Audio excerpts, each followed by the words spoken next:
আমাদের ইউনিয়ন পরিষদ যেটা গত 54 বছরে 52 বছরে আমরা এইটাকেই কার্যকর করতে পারিনি, যেখানে আমরা স্থানীয় শাসনের সব থেকে ক্ষুদ্রতম ইউনিটকে এফিশিয়েন্ট করতে পারি নাই, সেখানে আবার একটা দেশকে কেমনে 5-6টা ভাগে ভাগ করে একটা নতুন ব্যুরোক্রেসিক সেট আপ বানায়, আমরা কেমন করে এফিসিয়েন্সি ডিল করব, এই প্রশ্নগুলো আসা উচিত।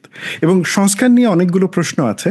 আমি জানি যে সংস্কার প্রক্রিয়া নিয়ে আপনার একটা অবস্থান রয়েছে, আপনি এটা নিয়ে ডিটেলস লিখেছেন, আপনি এটা নিয়ে চিন্তা করেন।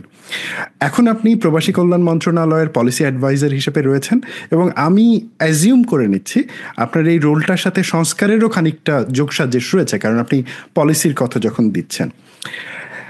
এখন পর্যন্ত রিফর্ম যতটুকু হয়েছে বা রিফর্ম নিয়ে যতটুকু কাজ প্রোগ্রেস হয়েছে, আপনি কি তাতে স্যাটিসফাইড?